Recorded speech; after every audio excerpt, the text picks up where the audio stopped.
Howdy there, folks. How are you doing? I am the Reverend Danny Crosby, a Unitarian minister serving congregations in Altrincham and in Urmston in the northwest of England. And I'm offering you this devotion as a balm for the heart, for the mind, for the spirit, and for the soul. And it's titled Trust. We can't go on together in suspicious minds. Excuse the Elvis impression, if you can call it that. It's about trust, it's about suspicion, essentially. I invite us to still ourselves, just to begin.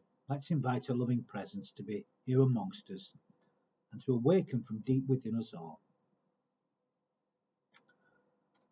I have lit the flame of freedom in this cup of belonging, acceptance, and love. I want you to know that you are truly welcome. You are truly welcome in this space. You're truly welcome as you are, exactly as you are, in this moment, in this time, in this space. You are wanted, you are needed, you are loved as you are, exactly as you are. Please know that. Please know that and join with me in reverence for life itself, in reverence for one another, in reverence for God, in reverence for ourselves. May you find in this time and space, may you find peace and rest, comfort and challenge. And may we all find meaning, even in our troubles, our real troubles and our struggles in life. May we know that we are loved, accepted, and encouraged to be all that we were born to be. Know that you are welcome. You are welcome in this time and in this space, no matter who you are, no matter who any of us are, where any of us have been, wherever we are going in this journey through life. Know that you are welcome here now, in this time and in this space, and that you are welcome in the spirit of love. Amen. On Monday morning, I woke up feeling tired in my heart, tired in my body, tired in my spirit too. I felt tired, but I still got up and I prepared myself spiritually for the day as I always do. I ate, I dressed. I then turned on the BBC News, and that was probably not the best idea that morning, not the way I was feeling. Because all I heard were reports of violence and abuse, whether this abuse was online or of the brutal murder of another public figure, the MP David Amess. I drove into Altrincham listening to the radio, and my attention was drawn to an item reporting on the increase in online abuse over the last 18 months, with a particular focus on the young women who were contestants on the reality TV show Love Island. Dispirited me even more. I arrived at my office, I turned on the computer, I set off a couple of emails, made a few connections. I then thought I'd better get on with the day, and I set off into town to Tesco's for some food for the day. My spirits were low. I was suspicious of the world and the people in this world. I passed lots of groups of school children who just seemed completely caught up in themselves. I remember thinking to myself, I wonder what cruelty some of them will inflict on each other today. And I was not in good spirits. I headed back to the chapel, following the same route I'd gone to Tesco's on. Again, I passed more and more school children in their uniforms that looked like groups of sticks of Blackpool rock. And all the kids around here wear really fancy kind of stripy uniforms, it seems. As I neared the town centre, I noticed three teenage girls standing together around a homeless man who was sleeping on the floor outside A-Plan Insurance. It was once a music shop, you know. Above the sleeping man was a sign that read, Public Liability Insurance. If only someone could save us from ending up in such a desperate situation. It's a distressing sight seeing someone like that, and a growing problem in this affluent town. Who's liable for that part of the public, I wonder? And it's a real contrast, actually, to the lives of the privileged folk we who live in this town. Now, as I passed them by, I looked closely at the man and the girls. One of the girls had their phone out and looked like she was about to take a picture. The other two girls had these kind of grins on their faces. I was deeply suspicious and concerned, so I began to approach them. I thought that they were mocking the man and about to take a picture of him and maybe post the picture of this man. I said, "What are you doing?" And no sooner had the words left my mouth than I realised what they were doing. You see, my perception was completely wrong. In fact, it couldn't have been any more wrong. One of the girls had a 50-pence coin in her hand. What they were actually trying to do was to leave the man some money without waking him or disturbing him. The grins on the faces were grins of nervousness. I said, "Good girls," and I went on my way into the day. Unlike them, I passed by, but if not on the other side, I suppose. And that image has stayed with me since, and it got me thinking about so many things, really. Especially thinking about perception, suspicion, trust, and distrust. How we are all influenced by what we see, and how others are influenced by what we do, what they see us doing. It's also got me thinking about how events can quickly change a person's perception and how vital it is to keep our senses open and to respond to what is going on in the world in which we live and breathe and share our being. For it matters, it really, really matters. There is no neutrality in life. What we do, what we don't do matters. I'm glad I was awake to the world that morning, despite feeling somewhat tired and dispirited. I've not really done so since, thank goodness. Well, not really, but maybe a little bit on Wednesday night, actually, after I watched the documentary film 4 Hours at the Capitol. It was a film showing the scenes and telling the story of the January 6th insurrection at the US Capitol building. It was hard to watch, re-experiencing those terrible, terrible events of only a few months ago.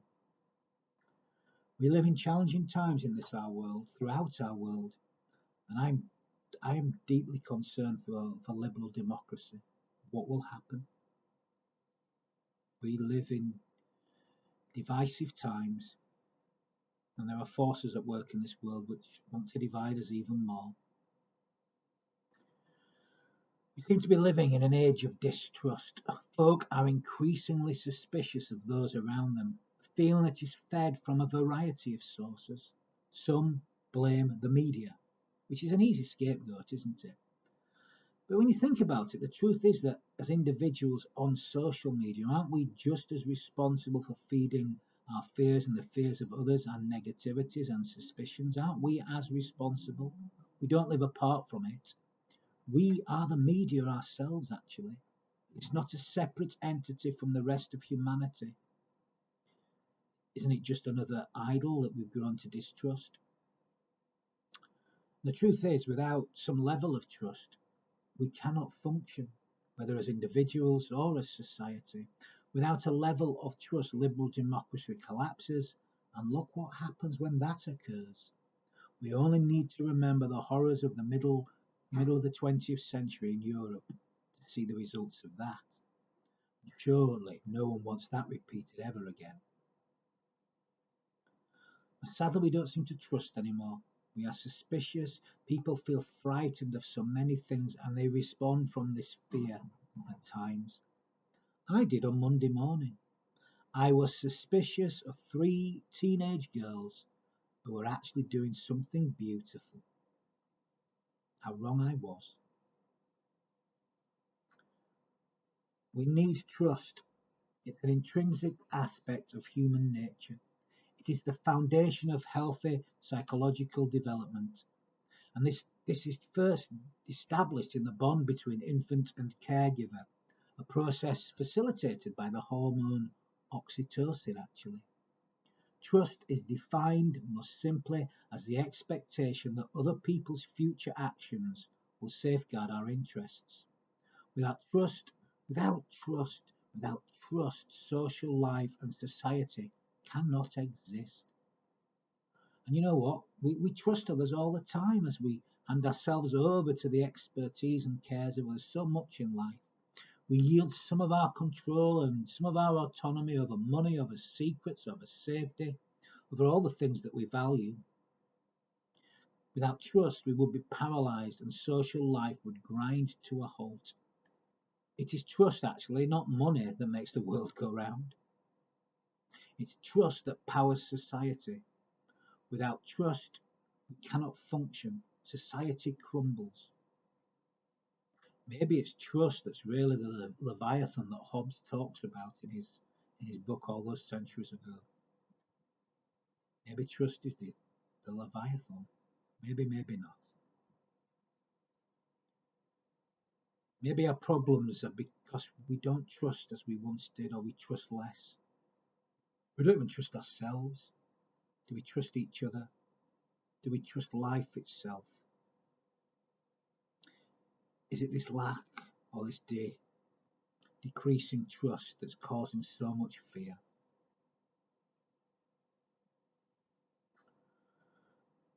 Question to ask. What can we do though? So, like having a question, a critique, what can we do? Is there a solution? Is there anything we can do? Well, I believe there is. But then I think you probably expected me to say that, didn't you? And it begins in what I bore witness to on the streets of Altrincham under that public liability insurance sign. Because it's up to us. It begins, we begin to trust by taking the little risks that are needed in life to offer some others care. To trust that the care will be received and the care will be returned.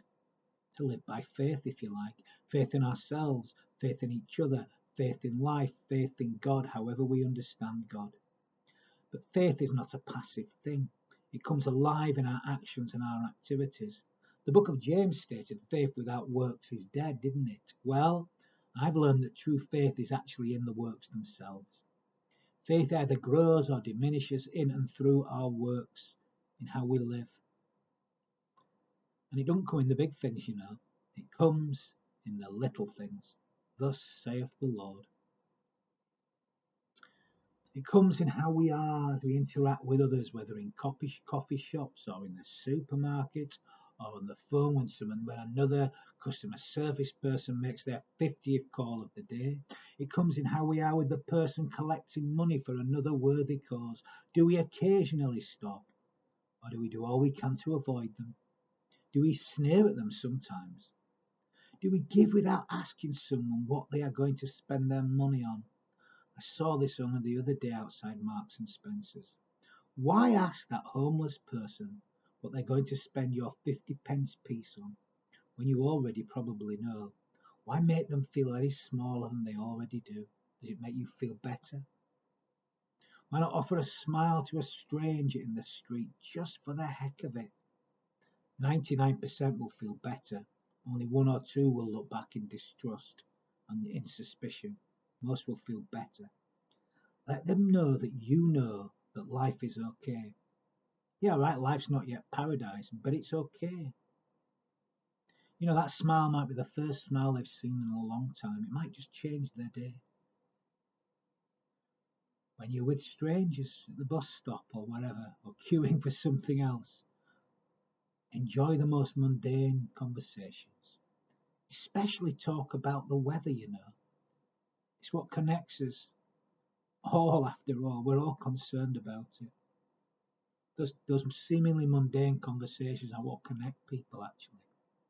Stop criticising everyone you see for the way they dress or the way they drive their car. It's not just on social media where such activities take place either. They happen in every street. People pull each other apart. We don't need to, even if it's only in our heads. Thank the bus driver. Thank the delivery person. Thank the person helping you at the bank. Thank the postie. How often do we not do that? You may be the first person to thank any of them today. Don't always take that last parking space. Let someone else believe in the God of parking spaces for once, at least for one day, only for one day. Don't argue every single point. Listen to what each of us must say, what each of us must speak. Try to understand where the person you would disagree with vehemently is coming from. Whatever they believe about God, the environment, Brexit, COVID, vaccines, try to understand where they are coming from. Even if you vehemently disagree, try to at least understand where they're. Try to put yourself in their shoes, to see them as a fellow human just like you and me. If you do make a judgment, and we all make judgments, try not to stand in that judgment forever. Don't be tied down by it. Do not allow difference to make all the difference. We're not that different. Now, of course, all of this on its own will not change the world. It won't. But it will make a difference to our little piece of it, the bit that we each inhabit. And you never know. I could be wrong, but you never know. You might just set off a tidal wave of trust and change throughout the whole world. Chaos theory works for everything, For everything we do and everything we do not do matters. It really, really does. There is no neutrality in life. You see, cynicism rules because those with love in their hearts do nothing. Why don't we show the cynics how wrong they are, how they are the cowards, how it is they who dare not step into the arena of trust? All they'd rather do is sling mud. Well, anybody can do that. Anybody. That's easy. It's kind of cynicism's just laziness, really. Just fear-based laziness.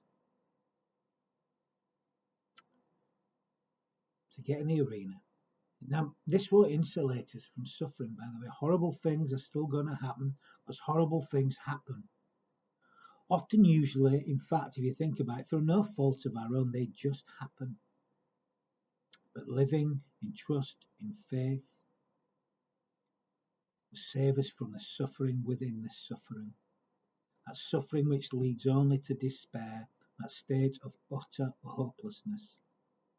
You see, by living by trusting in things, by taking the risk to trust, to give, to do what we can, our lives will be given meaning and our lives will be given purpose. And meaning and purpose born by a devotion to life itself and for a love for each other. We cannot transcend the suffering that is a part of human existence, of life actually. We can't transcend it, but we can be transformed by it, which to me is the real purpose of living spiritually alive. We're not here to transcend anything. We're here to be changed by it and to respond to it. But that requires us to trust in one another, to trust in life itself, to trust in God however we understand God, to trust in ourselves. We have to take the risk of love, for that is trust. It's a natural aspect of our humanity there. It's there in the infant, but sadly, somehow through life, we lose the capacity to trust. Well, that capacity can be born again. We can be infants once more, no matter how lost you might feel. How do I know this? Because I saw it again on Monday morning, and I've seen it again later in the week. Amazing things have happened this week, which I can't talk about right now. Maybe I'll talk about that another time. All I had to do was keep my senses open, just go about my normal business, saying yes to life. And by saying yes, I'm able to respond to life itself. Everything that's around me, it changes. So today I'm offering a prayer of thanks and praise to 3 teenage girls and a homeless man sleeping under a sign reading Public Liability Insurance here on the streets of Altrincham. I hope that we can all read such signs too, for we are all liable, we are all responsible. We make this world. It's up to us. There's no one else. I'm going to end today's reflection with a few final words of blessing. We need to bless more, and we can all bless. We bless by giving our whole hearts to life. So let's begin today, right here, right now. And let's begin by giving our whole hearts to life. May the Spirit of love open our eyes.